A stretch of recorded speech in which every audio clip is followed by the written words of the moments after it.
The Word of God is alive and powerful, sharper than any two-edged sword, piercing even to the dividing asunder of the soul and spirit, and of the joints and the marrow, and is a critic of the thoughts and intents of the heart. All Scripture is God-breathed and is profitable for doctrine, for reproof, for correction, for instruction in righteousness, that the man of God might be mature, thoroughly equipped unto all good works. Study to show thyself approved unto God, a workman that needeth not to be ashamed, rightly dividing the word of truth. The Bible says, "For God so loved the world that he gave his only begotten Son, that whosoever believeth in him shall not perish, but have eternal life. For God did not send his Son into the world to condemn the world, but that the world through him might be saved. He who believes in him is not condemned, but he who does not believe is condemned already, because he has not believed in the name of the only begotten Son of God. But as many as received him, he gave the right to become children of God, to those who believe in his name." We have been saved by grace through faith, that not of yourselves, it's a gift of God, not of works, lest anyone should boast. He who hears my word and believes in him who sent me has everlasting life, and shall not come into judgment, but has passed from death to life. 2 Corinthians 8:9, "For ye know the grace of our Lord Jesus Christ, that though he was rich, yet for your sakes he became poor, that ye through his poverty might be rich." Before we start our Bible study today, kinahanglan nga itong pagsusi sa atong tagsa-tagsa kakaugalingon, nga mao man kini atong nandan. This is our routine, our SOP we have to follow.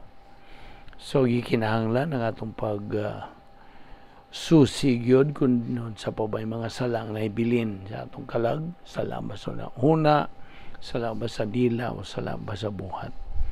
Kini kundi nato isugid ngadto sa Dios, dili kini makatabang sa atong pagtuon sa pulong sa Dios, hinunoa babag na noon kini.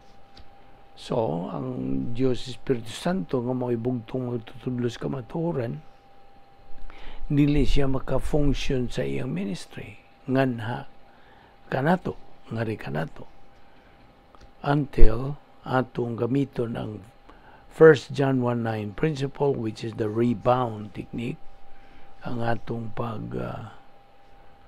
sugid sa atong mga sala. Nga nagaingon kini sa in English, "If we confess our sins, God is faithful and just to forgive us our sins and to cleanse us from all unrighteousness."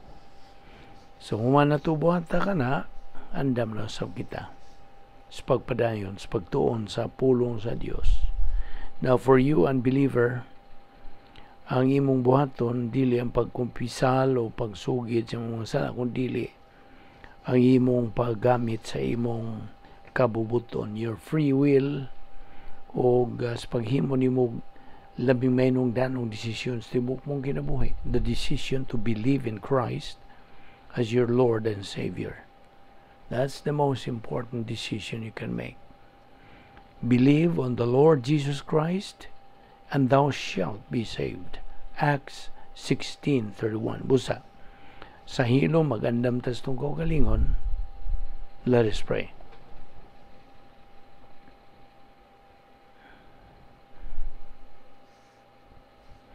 Balaan na mo nga Dios, nagapasalamat kami kanimo nining lain usab nga adlaw nga imong gipadangat kanamo. Buhi pa kamo sa among lawas, kini gumikan lamang sa imong gugma, imong kaluoy, imong grasya. Dili kami takos nga mabuhi pa. Salamat o Dios sa imong grasyang padayon pagyud sa among kinabuhi. Kaya ang imong plano sa among tagsatag sa kinabuhi nagkapadayon pa man busa. Bani kami karon nga among pagpadayon sa pagtuon sa imong kamatuoran. Ing tanan among gipasalamatan sa ngalan ng Ginoong Jesucristo. Amen. Maayong adlaw sa tanan nato mga subscribers, atong mga igsoon diyan ni Kristo, kaninyo mga bag-o, welcome kaninyong tanan.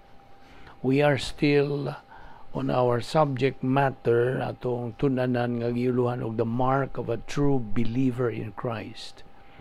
Ang ilhanan sa usa ka matuod nga magtotoo ni Ginoong Hesukristo. Now, ating padayon katong atong ibiyaan kagahapon. Una sa tanan, walay bisan kinsa ang makapatinaw bahin sa grasya sa Dios gumikan sa iyang pagkakahibulungan. Too amazing sabton ug tugkaron sa atong tawhanong pagpanabot.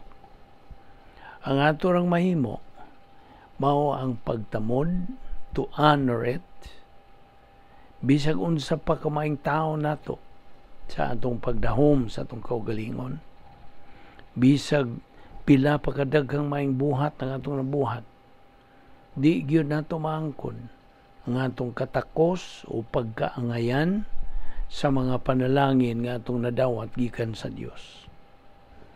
Iya silang gihatag nganhi kanato tungod kay iya kitang gihingugma.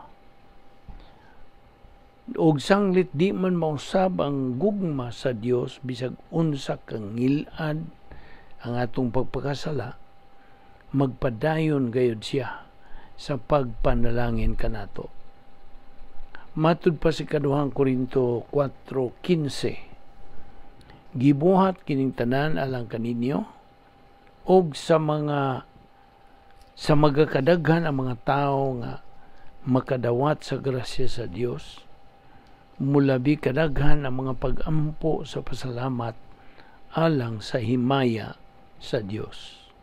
Now, kagahapon natong gisgutan ang katong ika-siyam nga prinsipyo.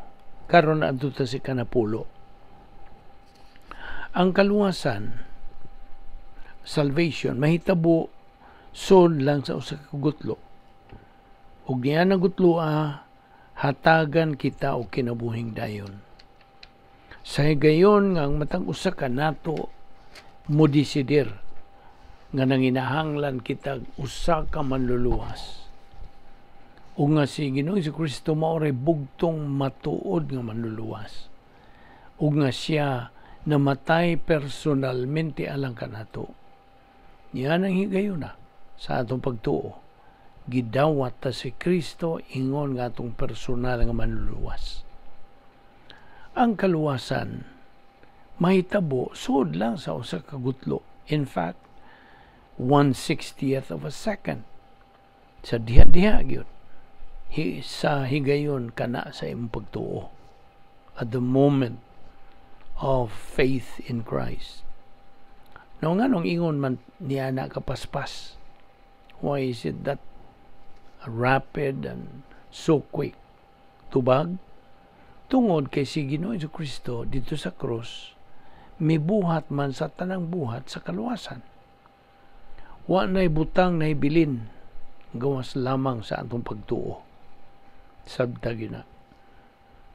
Nothing is left except our faith. Ug sa dihang mutuo kita, dadon kita sa Dios ngadto sa dayon ng relasyon ngadto kaniya. Diyan ang usa ka yanong higayon sa pagtuo, mobalhin gilayon kita gikan sa pagkamatay espiritual ngadto na sa kinabuhing dayon. Ang Juan Kapitulo 5, versikulo 24, nagasulti sa pagingon, sultihan ko kamo, ang mamati sa akong gisulti ug mutuo kaniya nga nagpadala kanako, may kinabuhing dayon. Siya dili silutan, kay nakalatas naman siya gikan sa kamatayon ngadto sa kinabuhi.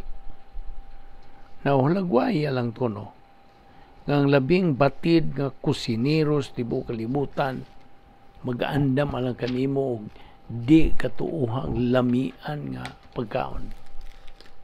Dayon imong suod ug tuod man ana ang andam nga gibutang pagkaon alang kanimo. Ang matag kinaham mo nga pagkaon gipahiluna na sud sa bulawan nga plato dinayan-dayanan pa og panapton nga plata o silver. Sumupiyong kasi mong mga mata aron imog yung ma-enjoy ang makalaway nga lami ang mga putahe. Ug dayon mo sa pagbuka makugang ka sa paghunahuna nga ang matag usa ka mayong pagkaandam nga hungit niini para ra gyud nimo. Unya niya pa wa kay gihimo sa pagtabang sa pag-andam sa maong mga putahe sa pagkaon, apan diha na ang tanang mga putahe nagahuwat kanimo. Gawas pag na, libre kining tanan. It's all free for you. Now, og sayod ka usab nga, dili ka makahimos pag-andam niya itong klases mga pagkaon. You cannot. Di man gani ka may baon saon pag sugod pag andam sa mga klases pagkaon. Sayod lang ka nga ang kusinero nagunahuna og maayo kanimo aron iyag yung ikahatag diha nimo iyang gasa nga gugma. Busa musugod ka sa pagkaon. Og diha nahimo ka nga magsasalmot sa maong kumbira. You became a partaker of the banquet. Apan dili ka takos niini. You don't deserve it. Ang imo rang mahimo mao ang pagpasalamat sa kusinero. O mupahimos ka sa iyang grasya nga gasa. Now, ang Dios nagaandam na dito sa langit alang sa matag usa ka natong mga magtutuo for every believer ug usa ka kumbira nga mas labihan kadako ug kamabulukon nga way katandi niini. Ang ato rang himuon mao ang pagpili sa pagdawat niini. Ang atong bugtong mahimo mao ang pagtuo kang Hesukristo. Ingon nga itong personal nga manluluwas. Nasayod si Ginoong Hesukristo, nga wa tay sarang mahimo sa pagsuod sa langit. Kung may hinungdan, nga siya sa iyang kinabubuton, mao'y mihimo sa tanang buhat sa kaluwasan, alang kanato. Sabtag yun na. Iyang kabubuton, nga ang matag usa kanato makapahimulos sa mga kaayuhan sa iyang nabuhat. Ingon nga dili na makahimo sa pag-andam sa labing lami ang putahe sa pagkaon. Mao usab nga wa tay mabuhat aron makaadto sa langit. Kasabot ka. Apan natong maangkon ang gasa ni Ginoong Hesukristo nga makapasuod kanato sa iyang hingpit ug dayo naging harian. Siya lamang ang mibuhat niini. Pinagis pagtuo atong mapahimuslan o mahimuslan hangtod sa kangturan ang mga kaayuhan sa iyang buhat. Niya nang higayon mismo sa atong pagtuo at that very moment of faith, maangkon ta diha gayod ang himayaong mga panalangin sa langit ug ang kinabuhing wala na'y katapusan. Mao kana ang nasuod diha sa maong prinsipyo nga ikanapulo. Karon adto ta si kanapulo usa. The 11th. Now, kung tuuhan ta si Ginoong Hesukristo, iya kitang isud ngadto sa bag-o personal nga relasyon ngadto sa Dios ingon nga mga sakop sa iyang harianong panimalay. Ang atong bag-o nga pagkatao pinagis pagtuo ta kang Ginoong Hesukristo mo'y nakahimong madawat na kita nga sagupon sa Dios sanglit gibayra naman ni Kristo ang bili sa pagsagop kanato. Namatod pa sa Juan 1:12, apan kadtong midawat ug misalig kaniya, giatagan niya sa katungod nga mahimong mga anak sa Dios. Misagop kanato ang Dios ngadto sa iyang panimalahi. Apan ang atong kahimtang isip mga anak sa Dios, ingon niya na ang pagkabugos o pagkatinuod sa atong pagkataong pisikal ngadto sa iyang panimalay. Ang Galacia 3:26 usab nagaingon, pinagi sa pagtuo kamong tanan nahimong mga anak sa Dios sa pagpakighiusan ninyo kang Kristo Jesus. Mga anak sa Dios, harianong panimalay sa Dios, mga manununod sa tanan nga gipanunod ni Kristo, mao kini ang kabilin ingon nga mga Kristohanon ang atong napanunod pinagi kang Kristo Jesus.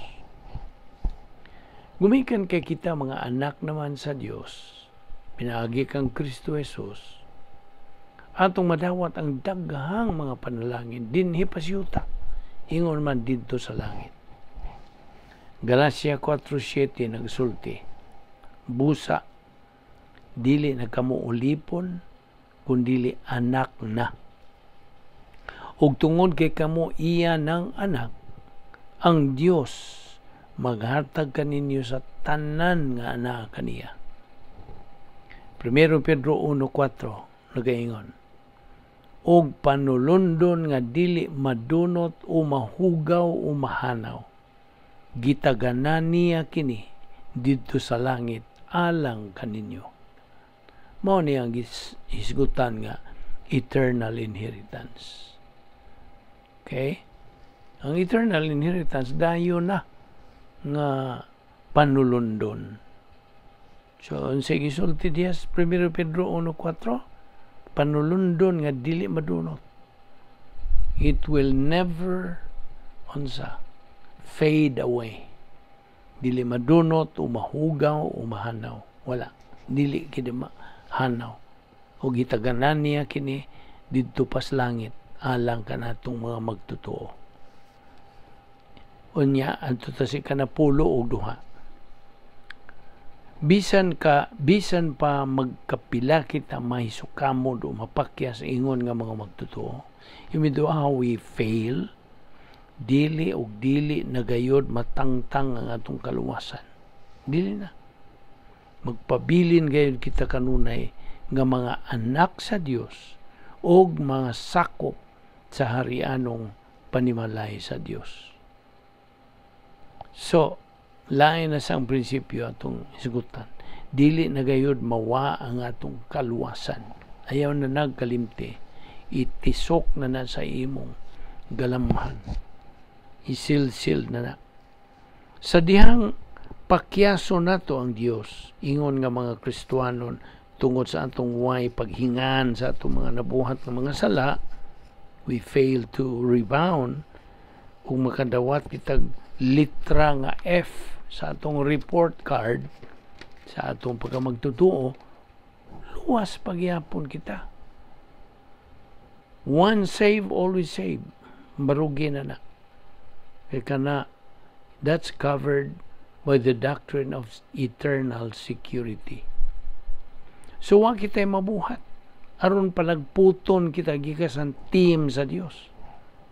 Mga pabilin gayud kita kanunay nga mga sakop sa iyang panibalay. Bisag unsa ka daghang higayon o unsa ka grabe ang atong pagkapakyas, aduna kita usa ka timos nga pagkasiguro nga kahimtang diya sa Dios pinaagi kang Ginoong Hesukristo. Now, nayo sa kapunto akong dadon diha nimo. Sa diha nga maluwas kita, luwas gayod kita sa kanunay. Ako ning gibalik aron di gyud na nimo makalimtan na. Okay? Right at that very moment that we are saved, we are always saved. forever. Ang Dios nagsulti sa ingon ini.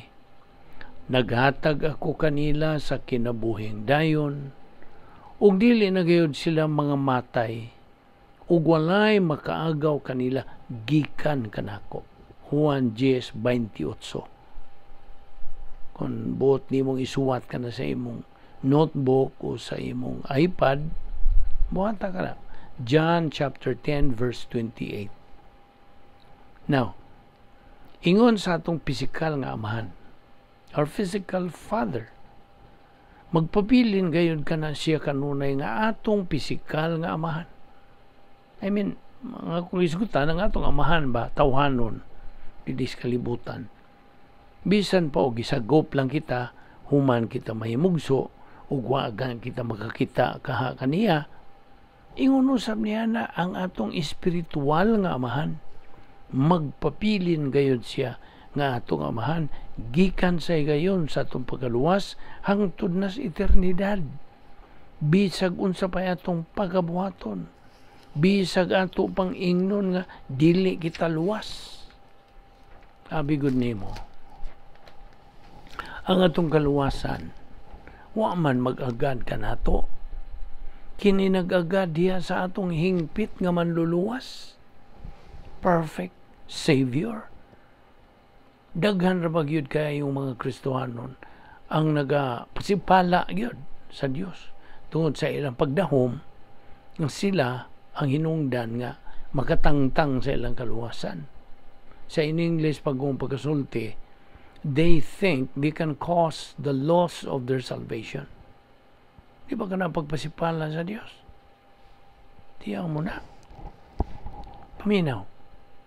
Wa ra ba gyud tay nahimo ano atong maangko ng kaluwasan? Wala. Ingon man usab, wa tay mahimo aron matangtang kini gikan kanato. Sabot? Nakalimot ka na ba ang kaluwasan usa ka grasya nga gasa gikan sa Dios? It's a grace gift from God. Dili ang Dios gitawag nila og Indian giver, dili.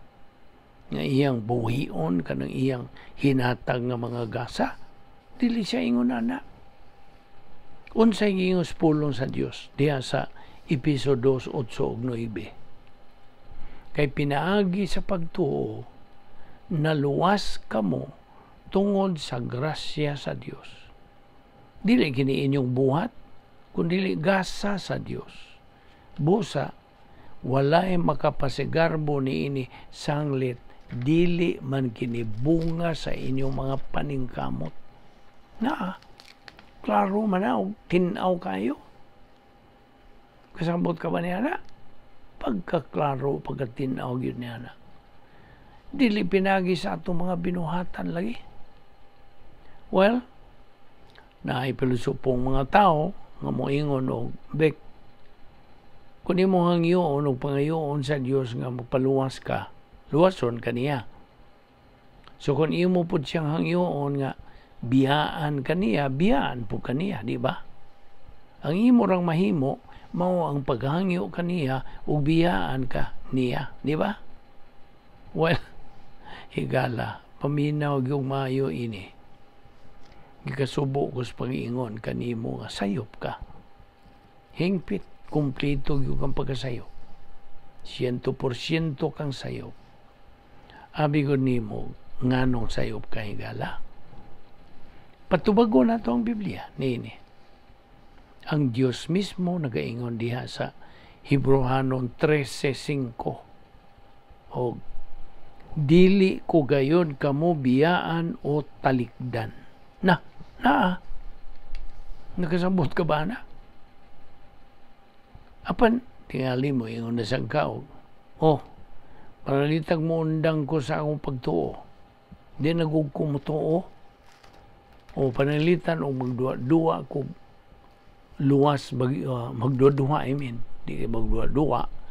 Panalitag magduwa-duwa ko luwas bagyo ko.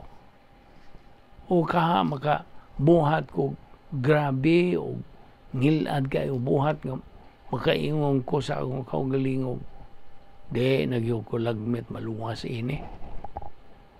Paminaw ikala. Listen. Sa ako nagiingon nimo, ang atong kaluwasan nagaagad lamang sa Dios, wa magagad kanato. Ug ang Dios nagsulti og dili ko kamo biyaan o talikdan. Now ang dili gyud, husto? Never means never. Sublion ko sa pagingon. Wa tay sarang mahimo aron matangtang ang atong kaluwasan. Wala. Ika na, that's covered, as I've said a while ago, that's covered by the doctrine of eternal security. Doktrina man na. Ingon kahingpit ang pagkamatinumanon, pagkamatinuoron, ug pagkamasaligan sa Dios. Bisan pag imong ilimod ang pagkaanay Dios, bisag ilimod ang atong pagaluwas, ang 2 Timoteo 2:13 na kanayon. Kung kita dili magmatinumanon, magpabilin siyang matinumanon, kay dili siya makahimos paglimod sa iyang kaugalingon. Kay paminaw. Kay kung ilimod kita sa Dios nga Amahan, kitang mga sakop sa iyang harianong panimalay, iya pong ilimod si Kristo. Kung mao ka na, dili ka na niya mahimo. Dili siya makahimo niya na nakasabot ka. Now, diha gyud sa gayon nga ibutang kita sa Dios ngadto sa iyang harianong panimalay, pinagi sa atong pagtuo kang Hesukristo, siguro bugos na gyud og dayon ang atong pagkabutang, pinasikan ka na sa iyang pagkamatinumanon. Sabtag yun na pag-ayo. Now, this Roma 8:14-15, ang pulong sa Diyos nagkanayon. Ang tanang gimanduan sa Espiritu sa Diyos, mga anak sa Diyos. Kaya ang Espiritu nga gihatag sa Diyos kaninyo, dili mag-ulipon kaninyo aron kamo mahadlok. Ang maong Espiritu maghimo hinuon kaninyo nga mga anak sa Diyos. Tungod niini, makasangpit na kita sa Diyos, pinagi sa pag-ingog, Amahan, Amahan ko. Ingon nga mga sakop sa panimalay sa Diyos, magakinabuhi kita sa eternidad didto sa langit. Mao kanay saad sa Diyos. Dili man na saad sa tao. Mutuo ka ba niya ng maong saad o dili, imuha na ka ng pagpili. Now, mutuman yun kanunay ang Diyos sa iyang mga saad. Timan ina, prinsipyo ka na. Adto ta si ka na pulong tulo nga punto. Okay? Ang Diyos makiangayon. He is perfect justice. Perfectly fair. Okay? Iyang gihatagan ang tanan ug matag-usa ka kahigayunan nga maluwas. He gives everyone every opportunity to be saved. Ang omnisyente pagkasayod sa tanan, omnipresente pagkaana sa tanang dapit, ug omnipotente pagkalabawang makagagahom nga Dios, dili gayod masayop bisag kanusa. Dili. He never commits a mistake. Samtag yun na. Isuwat ka na diyan imong notebook, imong iPad, na di na yun na makalimtan nimo. God never commits a mistake. Ug siya, dili makahimos pagkadili makayangayon. He is incapable of being unfair. Ang Roma 9:14 nagsulti, unsa may kasulti ta karon? May pinalabi ba ang Dios? Wala. Sa in English, emphatically not. Ang matag usa ka tawo nga nahimugso nining kalibutana, gihatagan og angay nga kaygayunan, equal opportunity sa pagdawat kang Kristo ingon nga iyang manluwas. Gawas lamang niadtong may kabilinggan sa pangisip o niadtong nangamatay nga mga bata pa kaayo nga wa pay pagsabot sa konsepto sa kaluwasan. Sanglit makiangayon man ang Dios ug nagatagad o nagatratar man kanato pinagi sa grasya, kini silang mga klases katawhan automatic nga may langit inig kamatay ni ini nila. Ang atong gisgutan ni katubang mga may disabled o dunay kabilinggan sa pangisip o niyatong nangamatay nga mga bata pagkaayo nga kung palagi sila ipagsabot sa konsepto sa kaluwasan. Kini sila automatic nga may langit inig kamatay ni ini nila. Alang ka natong tanan nga naay mental nga katakos, mental ability sa pagsabot bahin o kaluwasan. Ang Dios kanunay yung nagapaamgo kanato nga naay Dios aron sa ingon ni ana kita'y kapilian kung buot makitang magpaluwas o dili. Ang higayon nga din atong maamguhan nga malagmit na ay Dios mao ang gitawag sa in English og point of God consciousness, o ingnon tas maabot nga paghubad sa Binisaya og bahin nga mudangat ang tao sa pag-amgo nga naay Dios. So in English, point of God consciousness. Now ang usa ka dili magtotoo mahimong mudangat sa maong point of God consciousness. Samtang tingali nga kini siya naghigda-higda baron si yuta dito sa asang dapita kalasangan ba sa Afrika, o tingali nagsudong siya sa nagkidlap-kidlap nga mga kabituunan diha sa pangano diha sa kalangitan nga nagasidlak nga buwan usabo kini siya makaamgo nga naagyo mas labaw pagkaniya luyo nining tanan. Now, ang gisulti sa Salmo 19:1 mo kini. Ang gisulti sa Salmo 19:1, ang kalangitan nagpadayag sa himaya sa Dios ug ang kawanangan nagpakita sa iyang mga buhat. Tingali anay usa ka dili Kristiyanon nga nagtuon bahin og ebolusyon diha sa klase sa siyensya ug makamatikod og sayop sa maong gitun-an. Ngaway katunga tao, katunga unggoy ang pagkatinuod nga naa sa iyang silinganan ug nga naagyoy mas labaw pa kaniya ang mibuhat kaniya. Salmo 139:14 nagsulti, gidaig ko ikaw kay angay ka man nga kadlukan, katingalahan o kahibulungan ang tanan mong gibuhat ug na sayod gayud ako niini. O tingali naay usa ka di magtotoo nga nagpuyo dito sa kabalangay o village sa usa ka lugar nga mahugi kas bungtod ug samtang nag-ungaw siya sa kamatayon, kini siya makaamgo nga gawas kaniya na agyoy mas labaw pa kaniya. Salmo 89:48 nagkanayon sa pag-ingon, kay may taong dili mamatay, unsaon man sa tao paglikay sa Siol. O kanang Siol ang gipasabot ana gahom sa lunghanan. Karon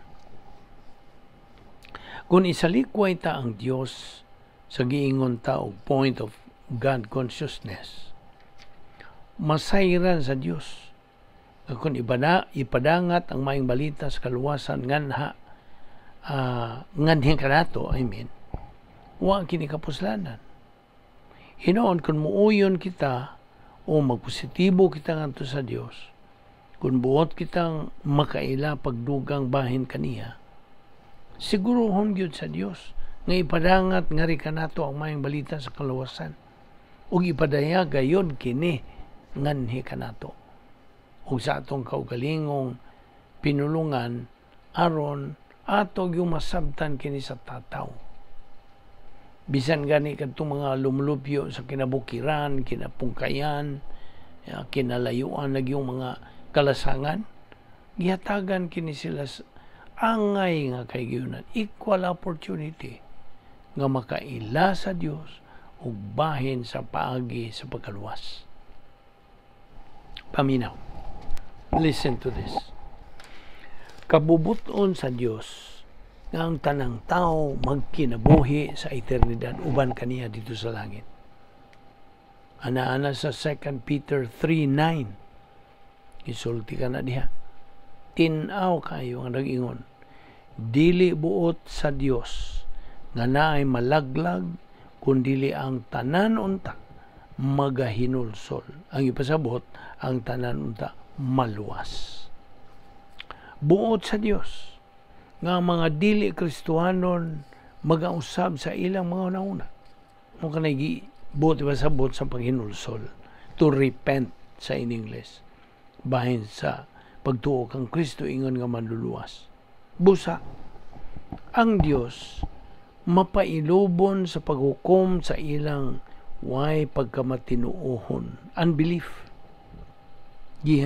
Hatagan kini sila matag kahigayunan sa pag-usab sa ilang mga hunahuna bahin kang Kristo.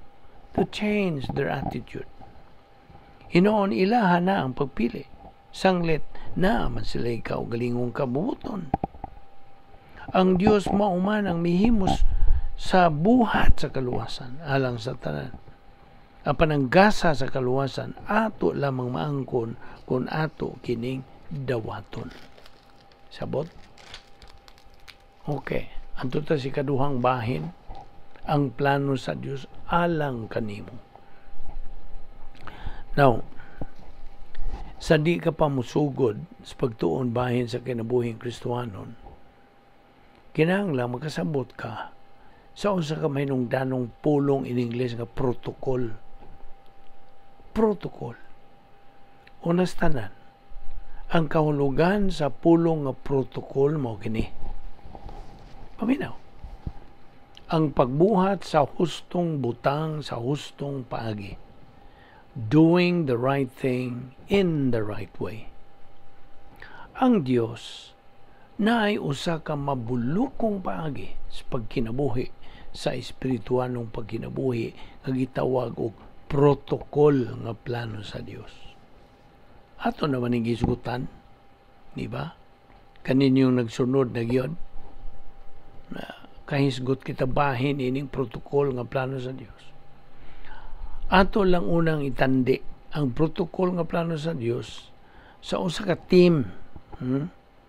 Team sa bisag unsang matang sa paugnat sa kusog. In any sports, sama pananglitan sa usa ka team sa duwa nga football. Ang matang Kristohanon, apan way dili Kristohanon, ang matag usa ka Kristohanon nasakop sa team sa Dios.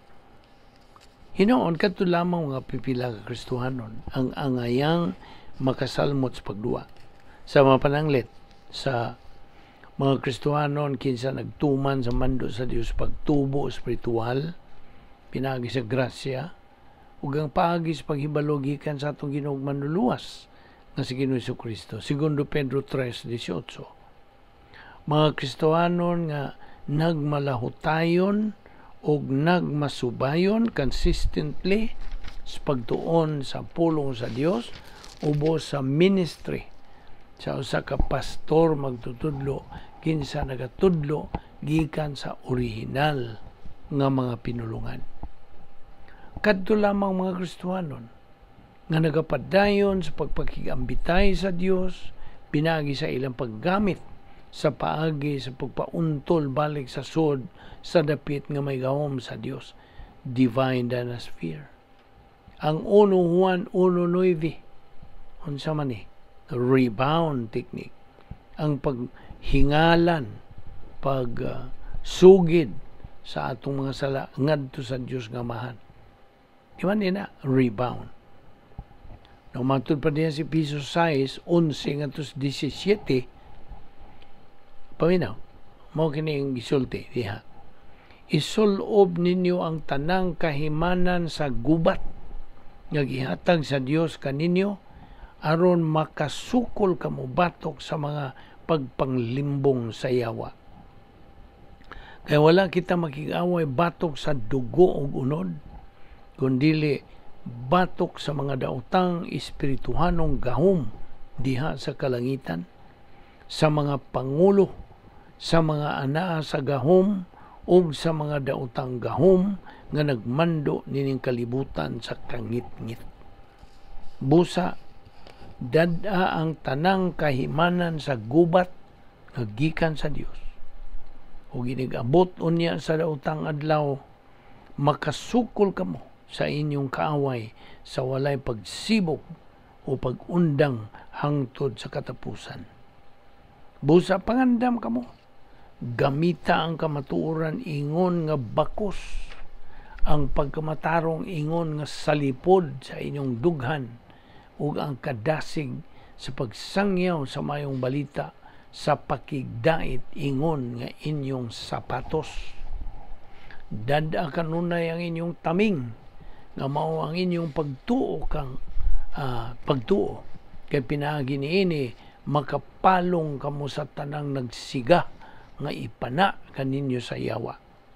O ikalo ninyo ang kaluwasan ingon nga panalipod sa ulo, o gamita ang pulong sa Dios nga gihatag kaninyo sa espiritu ingon nga espada. Na espada sa Espiritu Santo ang pulong sa Dios. Now,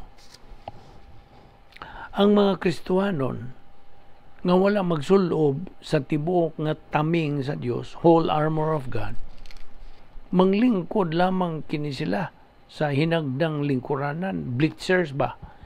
Mga sakop gihapon kini sila sa team. Mga sakop gihapon. Tungod kay wa man kini sila musunod o mutuman sa hingpit nga protokol nga plano alang sa ilang mga kinabuhi, ilang nadawat ang daotang mga sangputanan, consequences sa ilang daotang mga desisyon. See? Ang Diyos mokuha sa mga kalig-on ug mga kaluyahon, sa mga talento ug sa mga gasa gikan sa matag usa ka hamtong Kristohanon. Ug iya kining umulon, He molds them together aron sa pagpahimutang ug usa ka playing unit kinsa makahimaya kaniya. Ang matag usa ka sakop sa team, ana niya ng katungdanan sa pagkat-on sa maong duwa o sa pagdiniyos ug bansay. Training, rigorous training. Tinuod, kung tapuon kini sila, ang mga sakop sa maong team mo gawas nga mas lig-on kini kaysa matag sakop individually. Kasabot ka ba? O kining maong collective strength o kalig-on mo'y usa sa mga hinungdan alang sa mga simbahan nga lokal. Nawatong masahon ng Efesio 4:11 ngadto sa 15. O kini nagasultiog. Ang mga gasa niya, ang niya dinhi Espiritu Santo, ang mga gasa niya mao nga ang uban iyang gihimong mga apostoles, ang uban mga propeta, ang uban mga tigsangyaw sa mayong balita, ang uban mga pastor ug mga magtutudlo. Gihimo niya kini aron sa pag-andam sa tibuok katawhan sa Dios, alang sa buluhaton sa Kristohanong pag-alagad aron motubo ang lawas ni Kristo. Hangtod magkahiusa kitang tanan in the execution of spiritual life. Hangtod magkahiusa kitang tanan diha sa pagtuo o sa atong kahibalo nga kananahimo ng epinosis doctrine, may tungod sa anak sa Dios. Unya, mahingkod kita sama sa kahingkod ni Kristo. Dili na unya kita sama sa mga bata nga maanod-anod sa mga balod o mapadpad ngadtungan sa nagbalibali nga hangin sa pagtulunan sa malimbungong mga tao nga nagpasalaang sa uban pinagis mga tanghaga nga ilang binuhat. Kinahanglan hinuong mutubo kita sa tanang paagi ngadto kang Kristo nga mao ang ulo pinagi sa pagsulti sa kamatuuran uban ang gugma. Ang Dios mupahilunas mga kahimuan sa tanan nga sakop sa nagasalmot sa team aron kini magkapadayon sa ilang katulin sa pagbuhat og Dios ng mga kahimuan aron ilang makabot ang kadaugan sa team as a whole. Ang 1 Korinto 15:57 nagasulti nini. Apan salamat sa Dios nga naghatag kanatog kadaugan pinagi sa atong Ginoong Hesukristo. Una, ang protocol nga plano sa Dios, the protocol plan of God, anay iyang pamaagi sa autoridad. Ingon nga nanginahanglan ang usa ka team sa bisag unsang duwa o usa ka coach aron maoy mo pa tukma o mo coordinate sa mga talento sa tanan nga magduduwa. Mausab kung bahin sa espirituhan ng pagkinabuhi, ang Diyos mismo in the form sa porma sa Espiritu Santo, mao nga atong coach. Sabta gina, gikinahanglan ang atong pagkapuno sa Espiritu Santo. We need to be filled by God the Holy Spirit aron kita makatuman sa protokol nga plano sa Dios alang sa atong tagsa ka kinabuhi. Mao nay una. Ang ikaduha, ang protokol nga plano sa Dios anay iyang pamagi sa pagkukabildo, communication. Ang Dios Espiritu Santo ingon nga magtutudlo, kinahanglang makapadayag siya sa iyang pamaagi ngari kanato. Ang pamaagi sa Dios sa pagbaynuay sa hunahuna, communication, ang iyang playbook hinunta alang sa atong espirituhanong pagkinabuhi, mao ang Biblia sa iyang gininhawa sa Dios, divinely inspired nga original nga mga pinulungan. Gikinahanglan ang atong pagtuon sa pulong sa Dios sa matag adlaw, dili sinimana, dili makaduha sa adlaw Domingo, kundi sa adlaw-adlaw on a daily basis. Ang katarungan niya na iyano ra, ang pulong sa Dios mo'y kalanon sa atong kalag. Usahay malagmit mo palta kita sa atong pagtuon, apan ang atong tumong o goal kinahanglang aduna tay sundanan sa paghimo niini sa makanunayon, magbatasan sa adlaw-adlaw pagtuon nga makapalig-on sa espirituhanon ta nga kusog. Ato ni ipadayon ugma, din nilang una kita kutob kanong adlaw bahin ining protokol nga plano sa Dios. Magampo ta. Amahan na mong langit no, nagpasalamat kami kanimo nini imong pag-uban kanamo karon sa among pagtuon sa imong balaang pulong. Salamat sa imong paglamdag kanamo nining imong kamatuoran upan ni kami sa among gamit niini sa among adlaw-adlawng panginabuhi. Pinagis pagahom kanamo sa Espiritu Santo. Dadang kami pagbalik uma dinhi aron kami makapadayon sa pagtuki bahin niining imong kamatuoran. Kining tanan among gipasalamatan sa ngalan ni Ginoong Hesukristo ang mong bugtong manluluwas. Amen.